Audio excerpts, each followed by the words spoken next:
जय हिंद दोस्तों। आज बात करेंगे होम साइंस कक्षा 12वीं चैप्टर 1 जिसका नाम है छोटे बच्चों को जाने। और आज इस वीडियो में आप सबके लिए VBI ऑब्जेक्टिव क्वेश्चन कराने वाले हैं जो कि आपके बोर्ड एग्जाम के लिए बहुत इंपॉर्टेंट है। तो आप इस वीडियो को शुरू से लेकर अंत तक जरूर देखिएगा। अब चलिए हम यहाँ से स्टार्ट करते हैं। उससे पहले मेरे दोस्त अभी तक आपने चैप्टर 1 का सब्जेक्टिव क्वेश्चन नहीं देखे हैं तो जाके जरूर देखिएगा, जिसका लिंक आपको आई बटन में या तो वीडियो के डिस्क्रिप्शन में मिलेगी, वहां से आप जाके देख लीजिएगा। अगर वो वीडियो देख लीजिएगा तो आपको 10 नंबर प्लस लाने से कोई नहीं रोक सकता है और ऑब्जेक्टिव में भी आपको बहुत ही अच्छा समझ में आएगा। तो पहले सब्जेक्टिव देख लीजिए, तब ऑब्जेक्टिव देखिएगा, तब आपको अच्छा से समझ में आएगा। अब चलिए आगे चलते हैं। और एक बात और समझिए, यहाँ पर क्या लिखा है, 0 से लेकर 3। 0 से लेकर 3 का अर्थ क्या हुआ, जो बच्चा जन्म अभी लिया है और 3 साल का हो गया है उसके बारे में ऑब्जेक्टिव क्वेश्चन इसमें जानेंगे। अब चलिए आप 1 नंबर से स्टार्ट करते हैं। और अभी तक चैनल को सब्सक्राइब नहीं किया, सब्सक्राइब कर लीजिए और बेल आइकन को ऑल जरूर कर लीजिएगा। अगर आपको PDF या क्यूज का मौका चाहिए तो आप टेलीग्राम ज्वाइन कर लीजिए, जिसका लिंक भी आपको वीडियो के डिस्क्रिप्शन में मिल जाएगी। अब चलिए यहाँ से 1 नंबर से स्टार्ट करते हैं। और आपको जिस भी प्रश्न का आंसर पता होगा आप कमेंट करते हुए चलिएगा। और इसमें टोटल प्रश्न की संख्या कितनी है, 50 है। ठीक है, चलिए। और यहाँ पर हम कलर चेंज कर लेते, थोड़ा सा अच्छा रहेगा। यहाँ पर देखिए 1 नंबर में क्या है, शरीर में मुख्य अंतःस्रावी ग्रंथियाँ की संख्या कितनी है। मुख में, जैसे मुंह में होता है, वो कितने होती है, इसके बारे में फटाफट बताइए। तो इसमें जो टोटल संख्या होती है कितनी होती है, 8 होती है। बहुत अच्छा, 8 वाले का बिल्कुल ही राइट आंसर है। अब बताइएगा, इनमें से कौन पुरुष प्रजनन तंत्र का भाग नहीं है। ऐसा कौन सा चीज है जो पुरुष के प्रजनन तंत्र का भाग नहीं है, क्या नहीं है, बताइए फटाफट क्या है। तो इसका जो राइट आंसर क्या होगा, अंडाशय जो है वह पुरुष में नहीं पाया जाता है। ये वृषक, शुक्राणु, ये सभी के सभी पाए जाते हैं किसमें, पुरुष में। ये जो अंडाशय है वह स्त्री में पाया जाता है, जो कि आप बायोलॉजी पढ़िएगा तब आपको और बेहतरीन समझ में आएगा। ठीक है, चलिए। अगर आपको क्लास 12 का ऑल नोट्स चाहिए, जैसे सब्जेक्टिव, ऑब्जेक्टिव, MVVI सब्जेक्टिव, सब के सब टोटल जी मिलेंगे, क्वेश्चन मिले, बैंक मिलेगी 10 साल का जो है, और live class, model paper test, सभी चीज़ का मौका मिलेगा। अगर आप लेना चाहते हैं 30 नंबर पे जरूर एक बार संपर्क कीजिएगा। ठीक है, चलिए। अब यहाँ पर दिया जा रहा है 3 नंबर में, गर्भावस्था की अवधि कितने दिनों की होती है। जो महिला प्रेग्नेंट रहती है वह कितने दिनों तक रहती है, 280 दिन, 180 दिन, 160 दिन, 140 दिन। तो देखिए ये दिन तो आपका नहीं होगा। ठीक है, आपका जो राइट आंसर होगा वो आपके 280 दिन होते हैं। कितने, 280 दिन। 280 दिन नहीं, 9 महीना 10 दिन होता है। कितने, 9 महीना 10 दिन। जैसे 90 है तो मान लीजिए 9 दिन। ठीक है, 9 3 गुना कर, 30 से गुना करते, 9 3 27 होता है, 270 हो गया, और 10 दिन और मिला दीजिए तो 280 हो गया। 9 महीना 10 दिन रहती है प्रेग्नेंट, कौन, महिला रहती है। चलिए, अब आपके सामने 4 नंबर प्रश्न है कि इनमें से किस हार्मोन के कम स्राव से पुरुष में पुरुषत्व की कमी हो जाती है।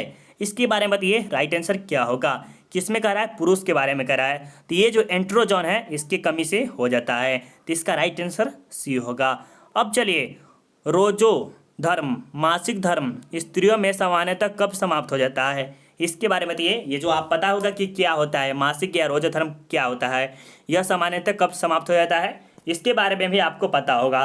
तो ये जो लास्ट होता है इसका 45 से 50 होता है, और पुरुष का कोई लिमिट नहीं होता है। पुरुष में अनंत काल तक रहते, जब तक मृत्यु ना हो जाए तब तक होते। लेकिन स्त्री में, मतलब स्त्रियों में लिमिट होता है कि 40 से 45 तक हो जाता है, 50 साल हो जाएगा तो उसका बंद हो जाता है। समझ रहे कि आप क्या कहना चाहते हैं। देखिए ये जो ज्योग्राफी है ज़्यादातर होम साइंस जो लिए हैं वो गर्ल के लिए होती है, बट आप समझ सकते हैं, इसमें हम डिटेल के साथ बता नहीं सकते, बट समझिए कि आपको समझ में आ रहा है। ठीक है, चलिए। अब यहाँ पर देखिए, स्वच्छ भारत अभियान भारत सरकार द्वारा किस तिथि को आरंभ किया गया था, इसके बारे में बताइए क्या राइट आंसर होगा 6 नंबर प्रश्न का। तो इसका जो बिल्कुल ही राइट आंसर है, तो ये कब किया गया था, 2 अक्टूबर 2014 को किया गया था। इसका बिल्कुल ही राइट आंसर डी होगा। और ये बहुत बार प्रश्न पूछा भी गया है। थोड़ा सा कलर चेंज कर देखते हैं, मजा आता है कि नहीं कलर लाल में। चलिए अब आगे चलते हैं। यहाँ पर देखिए, माँ का दूध बच्चों को प्रदान करता है। माँ का दूध कैसे प्रदान करता है, प्राकृतिक प्रतिकारिता के द्वारा, सुरक्षा एवं स्नेह के द्वारा, या दोनों राइट आंसर होगा, इसके बारे में बताइए। तो ये जो माँ का जो दूध होता है वह दोनों के द्वारा होता है, इसका बिल्कुल ही राइट आंसर सी होगा। प्राकृतिक से सुरक्षा रक्षा करते हुए स्नेह होने के प्यार के साथ में मिलता है बच्चे को, तो इसका सी बिल्कुल ही राइट आंसर है। शिशु को जन्म के उपरांत देना चाहिए, मतलब जो बच्चा जन्म हो गया उसके बाद क्या गाय का दूध बिल्कुल नहीं देना चाहिए, भैंस का दूध नहीं देना चाहिए, बकरी का दूध नहीं देना चाहिए, माँ का दूध देना चाहिए, ना कि ये भैंस गाय ये सब कुछ ही का दूध नहीं देना चाहिए। और भैंस का तो भूल के भी नहीं देना चाहिए बच्चे को, किसका, भैंस का नहीं देना चाहिए। हाँ, ज़रूरतमंद अगर माँ अगर अच्छी नहीं है, फिलहाल उसकी शरीर अच्छा नहीं है, तो उसे कुछ अच्छा सा टॉनिक दीजिए, मतलब कि अच्छा सा कोई दवाई वाई, जैसे दूध हो गया वो भी चल सकता है। गाय का दूध, भैंस का दूध कभी देना नहीं चाहिए, तो ये इसका बिल्कुल ही राइट आंसर है। चलिए, स्तनपान आवश्यक है, अब स्तनपान किसके लिए आवश्यक है, शिशु तथा माता दोनों के लिए, केवल शिशु के लिए, केवल माता के लिए, न शिशु न माता के लिए। तो सोचिए स्तनपान किसकी जरूरत हो सकता है, शिशु तथा माता दोनों के लिए, तो माता ही देती है ना शिशु को, तो ये केवल माता को हो सकती है, तो इसका राइट आंसर क्या होगा, ए होगा, सॉरी बी होगा, क्या होगा, बी होगा। ये नहीं होगा क्योंकि देखिए शिशु तथा माता दोनों के लिए, तो दोनों के लिए कैसे हो सकता है, स्तनपान किसको, दूध किसको जरूरत हो सकती है, तो बच्चा को जरूरत होगा, तो इसका राइट आंसर बी होगा। चलिए, 2 वर्ष से 6 वर्ष तक की आयु को कहते हैं, 2 वर्ष से 6 वर्ष के बच्चा को हम क्या कर सकते हैं, तो इसका राइट आंसर जो होगा वह बाल्यावस्था कहलाता है, क्या कहलाता है, बाल्यावस्था, या कर सकते हैं, ठीक है, इसका राइट आंसर बी होगा। और ये जो प्रौढ़ वर्ष है ये तो बहुत महंगा है, ये बहुत जैसे प्रगति कहते हैं उसे ये होता है, ठीक है। चलिए, ज़्यादा नहीं जानना है। नवजात शिशु को स्तनपान कब से कराना चाहिए, जन्म के बाद ही करवाना चाहिए, कब कराना चाहिए, जन्म के बाद, जन्म के दिन से, जन्म के 1 दिन बाद से, जन्म के 2 दिन बाद से, जन्म के 3 दिन बाद से, तो कब कराना चाहिए, जन्म के दिन से ही। तो ये कब कराना चाहिए फटाफट बताइए। तो ये जो है स्तनपान जो होना चाहिए जन्म के दिन से ही स्टार्ट कर देना, नहीं तो बच्चा मर जाएगा ना, क्योंकि उसे दूध नहीं मिलेगा तो क्या फायदा रहेगा। यहाँ पर बताइएगा 12 नंबर प्रश्न में कि बच्चे की वैकल्पिक देखरेख की आवश्यकता होती है किसके, तो माता पिता के बीमार पड़ने पर, पिता के नौकरी पर जाने पर, माता पिता की अनुपस्थिति में, इनमें से कोई नहीं। तो इसका राइट आंसर क्या होगा बताइए, फटाफट बताइए। तो ये जो आपका राइट आंसर होगा माता पिता की अनुपस्थिति में, मतलब कि माता पिता नहीं है तब देख रेख दूसरा कर सकता है, क्या कर सकता है, दूसरा। वैकल्पिक मतलब का अर्थ क्या हुआ कि कोई दूसरा देखे, क्या देखे, दूसरा देखे। तो इसका राइट आंसर क्या होगा, सी होगा। देखिए मेरे दोस्त, अगर आपको वीडियो बहुत ही बेहतरीन और अच्छा लग रहा है तो थोड़ा सा आप क्या कर सकते हैं, लाइक कर सकते हैं। एक प्यार आपका स्नेह है कि प्यार आप लाइक देते हैं, कमेंट करते हैं, सब्सक्राइब करते हैं, सर बहुत अच्छा लग रहा है, एक्साइटेड होकर बोलते हैं हाँ सर बहुत अच्छा लग रहा है, इसी प्रकार के लाइक है, तो हम सबको भी जुनून आता है कि हाँ बच्चे सब इतना कमेंट कर रहे हैं तो इसने आपके लाना चाहिए। तो आप सबके कमेंट करने पे ही एक लाया गया वीडियो, जो कि गर्ल स्टूडेंट बोली हुई थी कि सर होम साइंस कराइए, तो हम इसके लिए लाए हैं, ठीक है। चलिए, यहाँ पर देखिए 13 नंबर में कि जन्म के समय नवजात शिशु की औसत भार होती है, मतलब कि एक बच्चा जन्म लिया है उसे कितना वजन होता होगा, फटाफट बताइए। तो इसका जो होता है 150 2.5 किलो के, 1.5 किलो 2.5 किलो का रहता है, 2.5 से 3 किलो का रहता है, ठीक है। तो 3 2.5 किलो मानिए, 2.5 से 3.5 किलो का, ऐसे ज़्यादा नहीं होता है। चलिए, राष्ट्रीय प्रतिरक्षा कार्यक्रम किस रोग से बचाने के लिए विटामिन ए दी जाती है, तो बताइए फटाफट क्या होती है। सुने पोलियो, सुने कभी कभी पोलियो तो होगा कि नहीं वो आपको बताना है, बट पोलियो सुने हैं, हैजा सुने हैं, टाइफाइड सुने हैं, टाइफाइड कोई बीमारी का है, बुखार उखार का शायद कहता है, रोतंधी, ये तो ये आपका राइट आंसर रोतंधी होगा। किसके, ये जो विटामिन ए तो दिया जाता है रोतंधी के लिए दिया जाता है। अब यहाँ पर देखिए 15 नंबर के भारत में स्वस्थता की समस्या है, स्वस्थता की समस्या है क्या है, तो इसके बारे में बताइए। तो संक्रमण रोग की समस्या, बढ़ती जनसंख्या की समस्या, पोषण की समस्या, इनमें से सभी।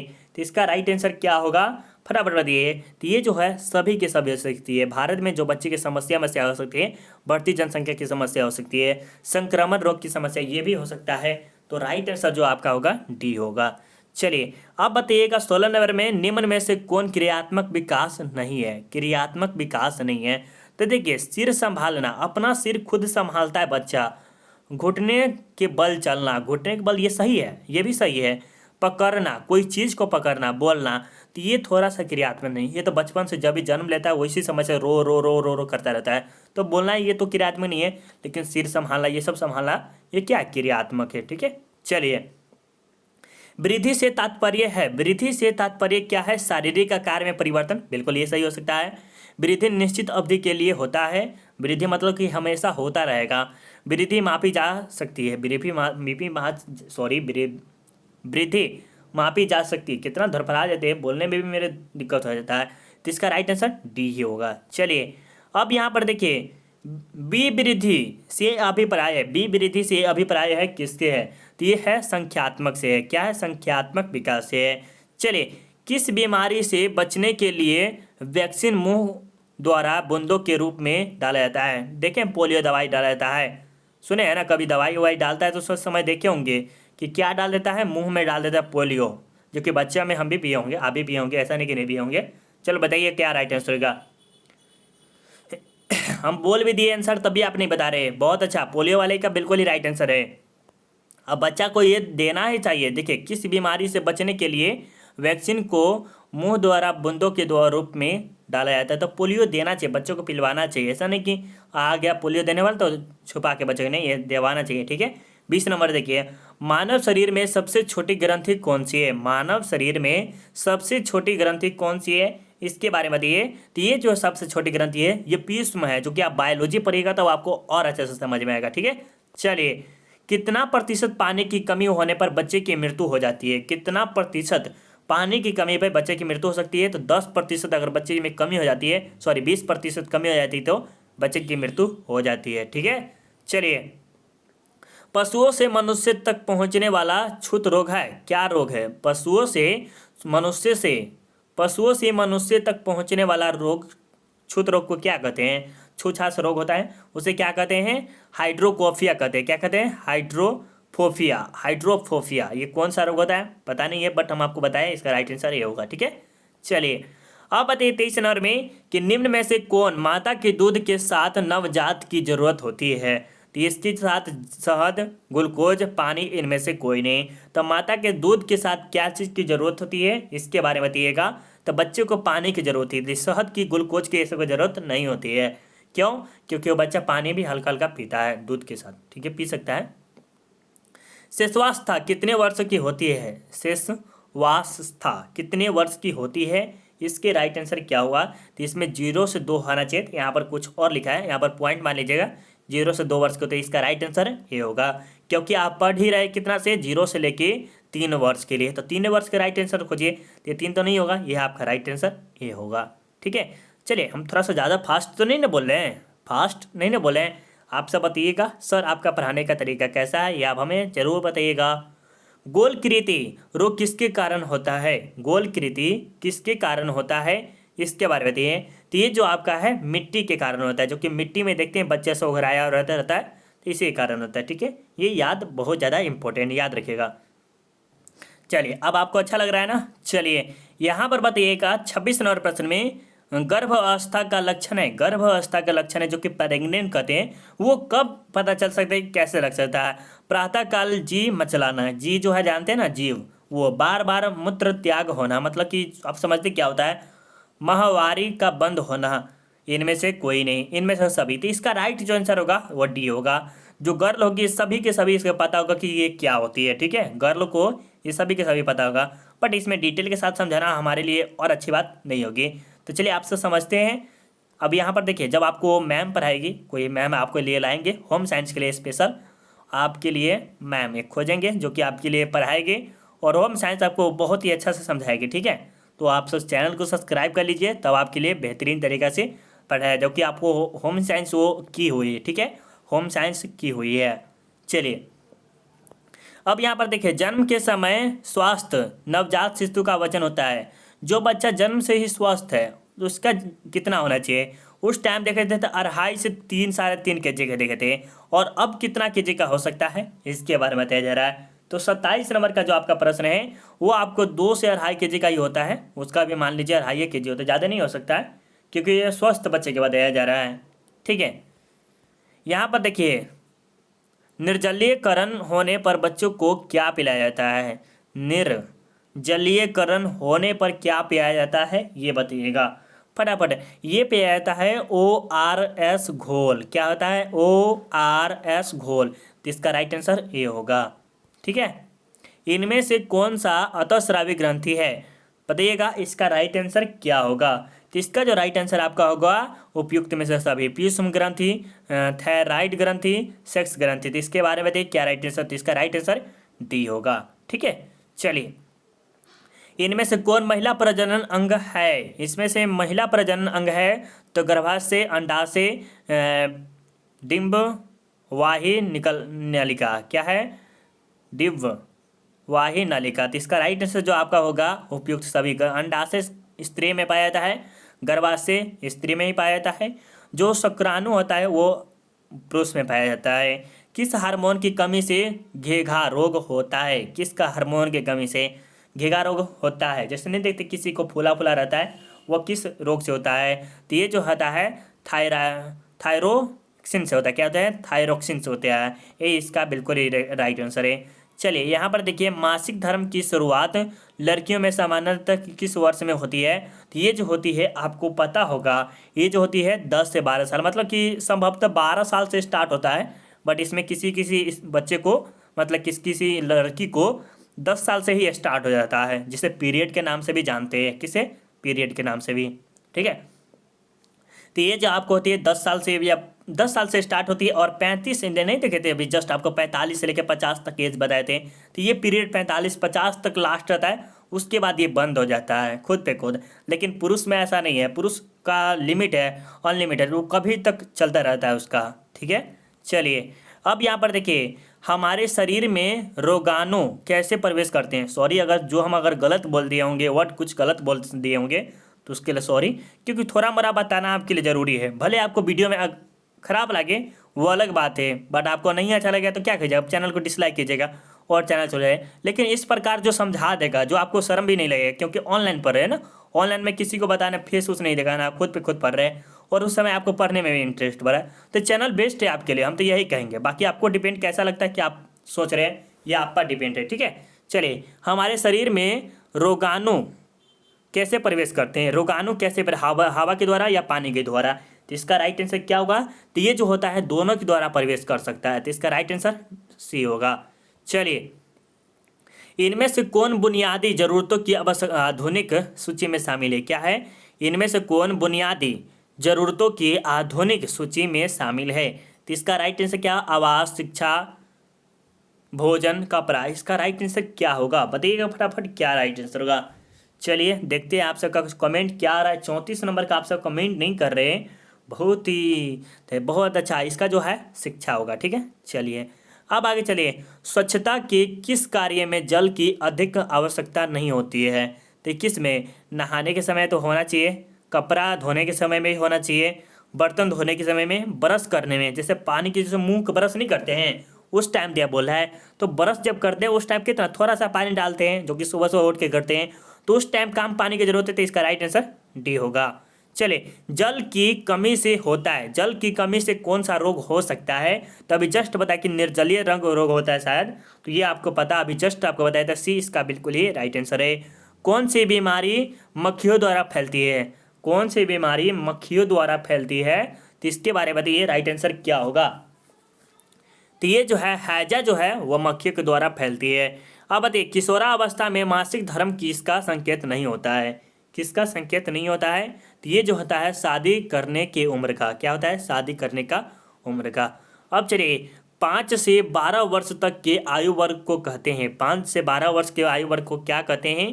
तो अभी जस्ट थोड़ा देर पहले बताए हुए थे कि बालावस्था के नाम से जाना जाता है। ठीक है, चलिए, ORS का उपयोग के लिए किया जाता है, अभी जस्ट आपको बताए थे, या किसका उपयोग किया जाता है? किसका उपयोग किया जाता है? तो ये अतिसार के लिए किया जाता है, जस्ट आपको नहीं बताए थे।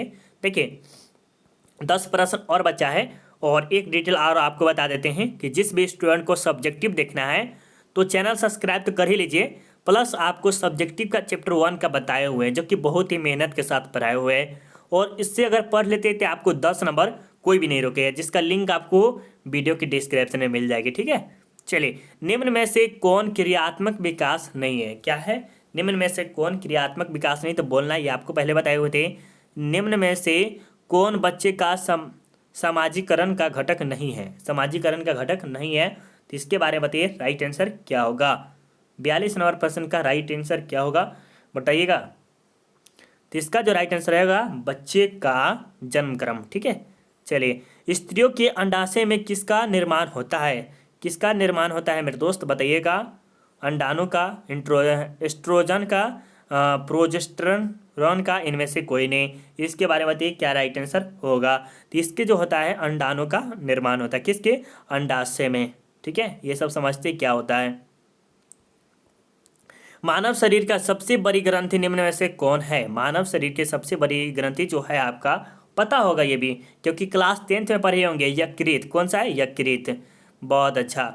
अब यहाँ पर देखिए आपके सामने थायराइड ग्रंथि से निकलने वाला हार्मोन कौन सा है, तो इसके बारे में बताइए। कहलाता है कौन सा ग्रंथि थायराइड से है, तो इसके बारे में क्या राइट आंसर होगा, फटाफट बताइए क्या राइट आंसर होगा। थायराइड के, तो ये जो होता है थायरोक्सिन होता है। क्या होता है? थायरोक्सिन। इसका बी राइट आंसर होगा। चलिए अब चलिए, नवजात शिशु 24 घंटे में कितना देर सोता है? जो बच्चा होता है, जन्म लेता है और 2-3 साल हो गया, 1 साल ही हो गया, और वो कितना देर सो सकता है इसके बारे में बताना है। तो ये जो है 11 से लेके 15 घंटे तक सोता है। और आप कितना सोते हैं? 7 घंटा, 8 घंटा। फिर अब जितना जवान होइएगा फिर 5 घंटा सोइएगा, कभी कभी फिर जितना जवान होइएगा 40 साल का हो जाइएगा तो फिर 5 घंटे, 4-5 घंटा सोइएगा, बहुत कम सो पाइएगा। जितना जितना एज बढ़ेगा उतना ही आप कम सोइएगा, नियम है, ठीक है। कौन सा रोग वायु द्वारा नहीं फैलता है? तो ये जो आपका है, कौन सा रोग वायु द्वारा नहीं फैलता है, तो ये क्षय रोग जो है वो नहीं फैलता है, ठीक है। बच्चों के अस्थायी दांत होते हैं, अस्थायी दांत कितने होते हैं? तो ये जो आपको होते हैं 20 होते हैं, ठीक है। चलिए, क्षय रोग से बचने के लिए कौन सा टीका लगाया जाता है? कौन सा टीका लगाया जाता है? तो ये जो है DPT या MMR BCG, ये बताइए कौन राइट आंसर। तो इसका राइट आंसर सी होगा, ठीक है। ये आपके सामने 50 नंबर प्रश्न है और 50 नंबर प्रश्न का, चलिए अब आपके सामने 50 नंबर प्रश्न है और 50 नंबर में कह रहा है कि बच्चे की वैकल्पिक देखरेख की आवश्यकता होती है। जस्ट आपको पहले थोड़ा देर पहले बताए हुए थे, तो इसका राइट आंसर क्या होगा? सी होगा। चलिए बहुत अच्छा। अब यहाँ पर देखिए 51 नंबर प्रश्न में कि सोचने समझने और समस्याओं को सुलझाने की क्षमता का विकास से तात्पर्य है। क्या तात्पर्य है? इसके राइट आंसर क्या होगा, फटाफट बताइए क्या राइट आंसर होगा। तो ये जो होगा आपका क्या हो गया? ज्ञानात्मक विकास होगा। क्या होगा? ज्ञानात्मक विकास। इसका राइट आंसर ए होगा। चलिए अब देखिए, किशोरावस्था में मासिक धर्म संकेत नहीं है।